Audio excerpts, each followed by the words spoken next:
મામલો મૃતકનો forensic report ન આવતા પરિવારમાં આક્રોશ જોવા મળી રહ્યો છે। પરિવારજનોએ હોસ્પિટલ બહાર ઉગ્ર વિરોધ કર્યો છે। મહિલાઓએ છાજિયા લઈને વિરોધ દર્શાવ્યો છે તો હોસ્પિટલ પાસે ચુસ્ત પોલીસ બંદોબસ્ત ગોઠવવામાં આવ્યો છે।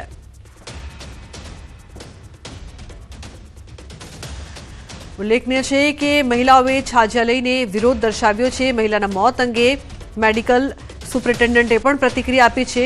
હોસ્પિટલ પાસે ચુસ્ત બંદોબસ્ત ગોઠવવામાં આવ્યો છે। 16 ફેબ્રુઆરીએ મહિલાને હોસ્પિટલમાં દાખલ કરાયા હતા તો હિસ્ટેરેક્ટોમી ઓપરેશન બાદ તબિયત બગડી ગઈ હતી અને ઓપરેશન કરીને લોહીનો રિસાવ બંધ કરાયો હતો। 17 તારીખે અને એનું ઓપરેશન કરીને જોયું તો અંદર સામાન્ય પ્રકારનું લોહીનો રિસાવ જેને કહે એવું જે એ થતું હતું તે પોઈન્ટ પછી એને બંધ કરી અને પેશન્ટને સારવાર ચાલુ રાખીને પાછું એને આઈસીયુમાં ખસેડ્યા અને ત્યાં એની ક્રિટિકલ કેર બધી ચાલુ હતી અને પેશન્ટ વચ્ચે સ્ટેબલ થયું અને સારું થયું। 18-19 2 દિવસ સારું રહ્યું અને 19મીએ સાંજે પાછું એની તબિયત અચાનક બગડી અને બીપી લો થઈ અને એનું ઓક્સિજન કોન્સન્ટ્રેશન ઘટવા માંડ્યું એટલે ફરીથી બધી સઘન સારવાર આપી પણ પછી પેશન્ટની કન્ડિશન વધારે ખરાબ થઈ અને પેશન્ટ સિરિયસ થયું અને બચાવી ના શકાયું। તો 2 દિવસ સુધી મહિલાની તબિયત સ્થિર નહીં રહી અને પછી અચાનક આ પ્રકારના સમાચાર આવ્યા। રાજન જોડાયા છે વધુ માહિતી આપવા માટે ફોન લાઈન પર। રાજન, પરિવારજનોનો જે આક્ષેપ છે શું વધુ માહિતી છે આ સમગ્ર મામલે? લુબના સમગ્ર ઘટનામાં જે મહિલાનું ગર્ભાશયનું ઓપરેશન કર્યા બાદ તેમની તબિયત લથડી અને ત્યારબાદ તેમનું મૃત્યુ થયું। આ સમગ્ર ઘટનામાં પરિવારજનો દ્વારા આક્ષેપ કરવામાં આવી રહ્યા છે કે સિવિલ હોસ્પિટલના ડોક્ટરોની બેદરકારીના કારણે આ મહિલાનું મૃત્યુ થયું છે અને આ સમગ્ર મામલે છેલ્લા 2 દિવસથી હોબાળો ચાલી રહ્યો છે। સમગ્ર ઘટનાને ગંભીરતાથી ધ્યાનમાં લેતા તંત્રએ જે મહિલાનું મૃતદેહ છે તેમને ફોરેન્સિક લેબ માટે મોકલવામાં આવ્યો હતો। જોકે હજુ સુધી તેમના રિપોર્ટ નહીં આવતા પરિવારજનો વધુ ઉગ્ર બન્યા છે। આજે સિવિલ હોસ્પિટલમાં ઉગ્ર દેખાવો કરવામાં આવી રહ્યા છે ને તેના કારણે પોલીસનો ચુસ્ત બંદોબસ્ત પણ ગોઠવવામાં આવ્યો છે। લુબના જી બિલકુલ રાજન, આભાર સમગ્ર માહિતી બદલ। તો પરિવારજનોએ હોસ્પિટલ બહાર ઉગ્ર વિરોધ કર્યો। સુરતના કિમ માંડવી રોડ પર ગેસ લાઇનમાં લીકેજની ઘટના। મોટા બોરસરા ગામ પાસે લાઇનમાં ભંગાણ સર્જાયું છે। ડ્રેનેજ લાઇનના ખોદકામ સમયે આ સમગ્ર ઘટના બની। જવાબદાર વ્યક્તિ ન પહોંચતા અનેક સવાલો ઉઠ્યા છે। તો ડ્રેનેજ લાઇનના ખોદકામ સમયે આ ઘટના બની હતી। જવાબદાર વ્યક્તિ પણ ન પહોંચતા અનેક સવાલો અહીં ઉપસ્થિત થઈ રહ્યા છે। સુરતની આ સમગ્ર ઘટના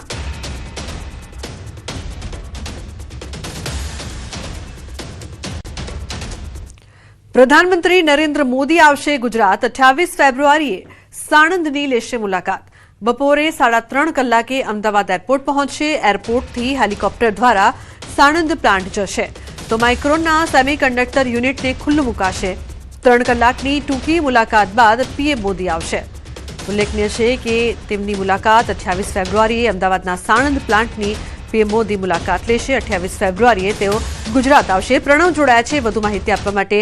પ્રણવ, પીએમ મોદી આવી રહ્યા છે, કેવી છે તેમની મુલાકાત, શું છે તેમનું સમગ્ર કાર્યક્રમ? ચોક્કસ કહી શકાય કે દેશની પ્રથમ જે કહી શકાય કે સેમિકન્ડક્ટર ચિપ્સ પ્લાન્ટનું જે સ્થાપન સાણંદ ખાતે થયું હતું તેનું ખુલ્લું મૂકવાનું કામ છે પ્રધાનમંત્રી નરેન્દ્ર મોદી કરવા જઈ રહ્યા છે। 2.75 બિલિયનનું રોકાણ આ જે પ્લાન્ટ છે તેમાં કરવામાં આવ્યું છે અને તેના કારણે મોટી રોજગારીની તક ગુજરાતના યુવાનોને મળવાની છે। તેને લઈને જ પ્રધાનમંત્રી નરેન્દ્ર મોદી 28 ફેબ્રુઆરીએ બપોરના 3:30 કલાકે અમદાવાદ એરપોર્ટ ખાતે ઉતરશે। ત્યારબાદ તેઓ અમદાવાદ એરપોર્ટથી સીધા તેઓ હેલિકોપ્ટરના માધ્યમથી સાણંદ ખાતે પહોંચશે અને જે આખો પ્લાન્ટ તૈયાર કરવામાં આવ્યો છે માઇક્રોન કંપનીનો જે સેમી કન્ડક્ટર ચિપ્સ જે પ્લાન્ટ છે તે ખુલ્લો મૂકશે। તેની વિઝિટ છે તે પ્રધાનમંત્રી નરેન્દ્ર મોદી લેશે। તેને લઈને જિલ્લા વહીવટી તંત્ર રાજ્ય સરકાર દ્વારા તમામ તૈયારીઓ કરી દેવામાં આવી છે અને આ જે મુલાકાત છે પ્રધાનમંત્રી નરેન્દ્ર મોદીની એ 3 કલાકની આ મુલાકાત એ મહત્વપૂર્ણ બનશે અને સમગ્ર ગુજરાત અને સમગ્ર દેશ માટે એક સીમાચિહ્ન જે આ પ્લાન્ટ છે તે હાલ બન્યો છે તેને લઈને જ પ્રધાનમંત્રી નરેન્દ્ર મોદી છે તે એક ટૂંકી મુલાકાત ગુજરાતની આવી રહ્યા છે 28 તારીખ અને બપોરના 3 કલાકે તેઓ એરપોર્ટ ઉપર ત્યારબાદ તેઓ સીધા સાણંદ ખાતે આ પ્લાન્ટ ખાતે પહોંચશે। ચોક્કસ માની શકાય કે આની પહેલા પણ ભારતીય જનતા પાર્ટીના જે રાષ્ટ્રીય અધ્યક્ષ છે નવીનજી તેઓ પણ ગુજરાતની મુલાકાત આવ્યા હતા। 3 દિવસની મુલાકાત ત્યારબાદ ફરી એક વખત પ્રધાનમંત્રી નરેન્દ્ર મોદી ગુજરાત અને સમગ્ર દેશને એક નવી ભેટ છે સેમિકન્ડક્ટર ચિપ્સની તે હાલ આપવા જઈ રહ્યા છે. જી બિલકુલ પ્રણવ, આભાર આ સમગ્ર માહિતી બદલ. અન્ય સમાચાર મોરબીથી. મોરબીમાં અસામાજિક તત્વો બેફામ બન્યા છે. અગમ્ય કારણોસર પાડોશી પર પથ્થર વડે હુમલો કર્યો. શોભેશ્વર રોડ પર આવેલી યોગીનગર સોસાયટીની ઘટના છે. તો પાડોશમાં રહેતા યુવકે પથ્થર વડે હુમલો કર્યો છે. ઇજાગ્રસ્ત યુવકને સારવાર અર્થે હોસ્પિટલ ખસેડાયો છે. સમગ્ર ઘટનાના સીસીટીવી સામે આવ્યા છે. તો મોરબીમાં અસામાજિક તત્વો બેફામ બની રહ્યા છે, જેના દ્રશ્યો સીધા સામે આવ્યા છે. અગમ્ય કારણોસર પાડોશી પર હુમલો કર્યો હતો.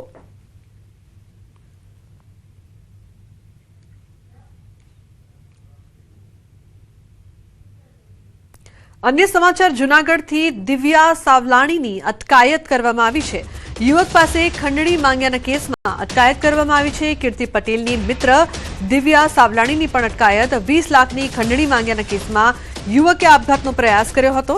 છેલ્લા 3 દિવસથી દિવ્યા સિવિલ હોસ્પિટલમાં સારવાર હેઠળ હતી. તો સારવાર પૂર્ણ થતા તાલુકા પોલીસે હોસ્પિટલથી જ દિવ્યાની અટકાયત કરી છે. ગઈકાલે ખંડણી માંગ્યાના કેસમાં કીર્તિ પટેલને જામીન મળ્યા હતા.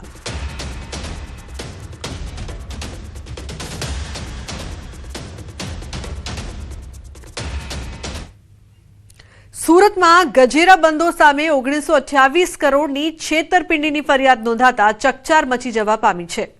ફરિયાદી પ્રવીણ દેવકીનંદન અગ્રવાલે આરોપ કર્યો છે કે શાંતિ રેસિડેન્સી પ્રાઇવેટ લિમિટેડમાં શેર હોલ્ડિંગમાં 43% ઘટાડીને માત્ર 4% કરી દેવામાં આવ્યો હોવાનો દાવો છે. હિસ્સો પચાવી પાડવા માટે ગજેરા બંધુએ 15 જેટલી બોગસ સહીઓ કરી હોવાનો દાવો કર્યો છે. મિલેનિયમ માર્કેટની દુકાનના દસ્તાવેજ માત્ર 37 લાખમાં દર્શાવ્યાનો આક્ષેપ લગાવ્યો છે. मेरा दुकानदार भाइयों से जो मिलेनियम 234 में दुकानें खरीद रहे हैं या खरीद चुके हैं उनसे विनती है कि ये फ्रॉड वाले काम में ये दुकानें आप नहीं खरीदें, वरना क्या होगा, इसमें सभी को फंसने के चांस बन जाते हैं.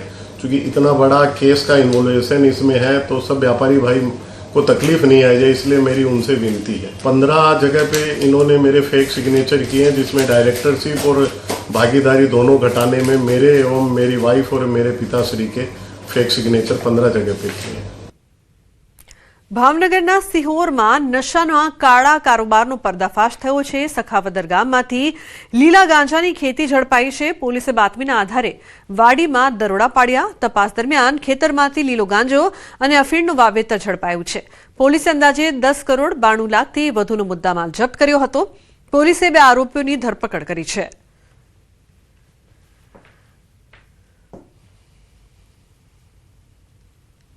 બે આરોપી એટલે ઘનશ્યામ અને સંજય ચૌહાણ, આ લોકોની પોતાની જે મિલકત હતી, ખેતર હતા, આમાં 3 વીઘાની જમીન ઉપર આ લોકો જે છે અફીણ અને ગાંજાના જે છે વાવેતર કરતા હતા. તો રેડ પછી જે છે ટોટલ અફીણના છોડ 1100 કેજી જેવા કબજા કરવામાં આવેલ. પછી ગાંજાના જે ટોટલ જે છે લગભગ 20 કેજી કબજા કરવામાં આવેલ અને પોસ્ટ ડોડા પણ જે છે કબજા કરવામાં આવેલ. કુલ મળીને બધું મુદ્દામાલની વેલ્યુ જે છે એ લગભગ 11 કરોડ જેવું થાય છે. એનડીપીએસ ના અલગ અલગ કલમો હેઠળ મુખ્યત્વે કલમ 8 BC 15 B અને અલગ અલગ કલમો હેઠળ જે છે ગુના દાખલ. ભરૂચ શહેરમાં જાડેશ્વર ઓવરબ્રિજ પર ગંભીર અકસ્માતની ઘટના સામે આવી છે. ઓવરબ્રિજ પર એક કન્ટેનર બ્રેકડાઉન થતા સાઇટમાં ઊભું રાખવામાં આવ્યું હતું. તે દરમિયાન પાછળથી આવી રહેલું આઈસર ટેમ્પો કન્ટેનરના પાછળ ભાગ સાથે જોરદાર અથડાતા અકસ્માત સર્જાયો હતો. અથડામણ એટલી ભયાનક હતી કે ટેમ્પો ચાલક કેબિનમાં ફસાઈ ગયો હતો. ઘટનાની જાણ થતાં ફાયર બ્રિગેડની ટીમ તાત્કાલિક સ્થળ પર પહોંચી હતી અને ભારે જહેમત બાદ ચાલકને સુરક્ષિત રીતે રેસ્ક્યુ કરવામાં આવ્યો હતો. અકસ્માતમાં ચાલકને પગના ભાગે ઇજા પહોંચી હતી. તેને 108 દ્વારા સારવાર માટે હોસ્પિટલ ખસેડવામાં આવ્યો હતો.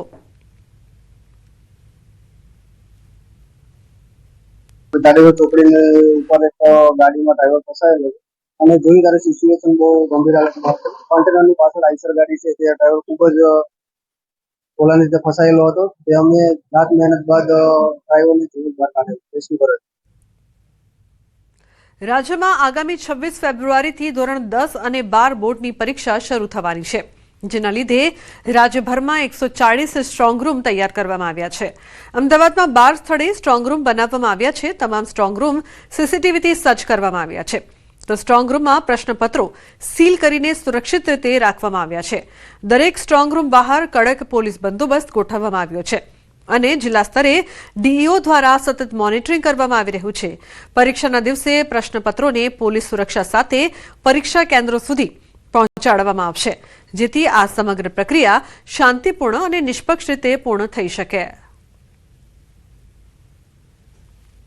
ધોરણ 10 અને ધોરણ 12ની ગુજરાત બોર્ડની પરીક્ષા 26 ફેબ્રુઆરીથી શરૂ થઈ રહી છે, ત્યારે તંત્ર દ્વારા તમામ પ્રકારની તૈયારીઓ જે છે તે કરી દેવામાં આવી છે. હાલ આપ જોઈ શકો છો કે અમદાવાદના નારણપુરા વિસ્તારની જે નવરંગ હાઈસ્કૂલ છે ને ત્યાં સ્ટ્રોંગ રૂમ જે છે તે તૈયાર કરવામાં આવ્યો છે. ખાસ કરીને વાત કરવામાં આવે, રાજ્યમાં બોર્ડની પરીક્ષાને લઈને 140 જેટલા સ્ટ્રોંગ રૂમ જે છે તે બનાવવામાં આવ્યા છે અને નારણપુરાની જે નવરંગ હાઈસ્કૂલ છે ત્યાં જે પોલીસ બંદોબસ્ત રાખવામાં આવ્યો છે અને કડક સુરક્ષા બંદોબસ્ત રાખવામાં આવ્યો છે. તેવી રીતે તમામ સ્ટ્રોંગ રૂમ છે તે એ જ રીતે સુરક્ષા વ્યવસ્થા કડક કરવામાં આવી છે. પ્રશ્નપત્રોને સીલ કરી અને સ્ટ્રોંગ રૂમમાં મૂકવામાં આવ્યા છે અને દરેક જિલ્લા સ્તરે સતત ડીઓ દ્વારા જે છે આ સ્ટ્રોંગ રૂમનું પણ મોનિટરિંગ કરવામાં આવી રહ્યું છે અને પરીક્ષાના દિવસે કડક સુરક્ષા બંદોબસ્ત વચ્ચે જે પ્રશ્નપત્રો છે એ પરીક્ષા સેન્ટર પર પહોંચાડવામાં આવશે. તેને લઈને તમામ પ્રકારની તૈયારીઓ જે છે તે તંત્ર દ્વારા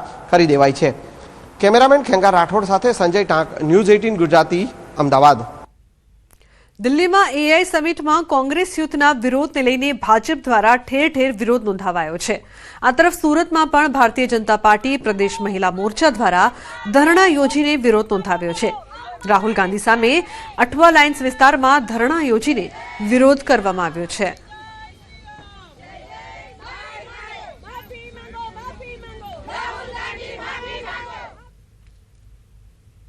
તો સુરેન્દ્રનગરના મૂળી તાલુકાના ગઢાત ગામે રાજુ કરપડાની અધ્યક્ષતામાં ખેડૂતો દ્વારા સ્વખર્ચે કિસાન ક્રાંતિ સભાનું આયોજન કરવામાં આવ્યું હતું, જેમાં મૂળી, ચોટીલા અને થાન સહિત સમગ્ર જિલ્લામાંથી મોટી સંખ્યામાં ખેડૂતો ઉમટી પડ્યા હતા. આ મંચ પરથી ખેડૂતોએ રાજુ કરપડાને સમર્થન જાહેર કરવાની સાથે આમ આદમી પાર્ટીના નેતાઓ પર ગદ્દારીનો અને રાજુ કરપડાને બદનામ કરવાના આક્ષેપ કર્યા હતા. આ સાથે આપ દ્વારા કાઢવામાં આવેલી કિસાન યાત્રા મુદ્દે પણ આકરા પ્રહારો કરવામાં આવ્યા હતા. આગામી દિવસોમાં ખાટડી સહિતના અન્ય ગામોમાં સભા યોજ્યા બાદ તેઓ કોઈ રાજકીય પક્ષમાં જોડવાનો અંતિમ નિર્ણય લેશે. કે ખેડૂત નેતા બનવું અથવા ખેડૂતો માટે કઈ લડાઈ લડવી તો એમાં પૂર્ણ અભ્યાસ કરવો જોઈએ. 2-4 મહિના 5 મહિનાના અભ્યાસથી ખેડૂત નેતા બની શકાતું નથી. જાતે કોઈ ટેગ લગાવે ખેડૂત નેતાનો તો એવી રીતે લાગી શકતો નથી. ખેડૂતો માટે હર હંમેશ કામ કરવું પડે ને ત્યારે ખેડૂતોના દિલમાં જગ્યા મળે અને ખેડૂતો પોતાના નેતા તરીકે સ્વીકારે. બીજી વાત છે કે આમ આદમી પાર્ટી અત્યારે કિસાન બચાવો યાત્રા કાઢી છે, પણ હું એવું માનું છું કે કાર્યકર્તાનો વિશ્વાસ બચાવો યાત્રા આમ આદમી પાર્ટીએ કાઢવી જોઈએ.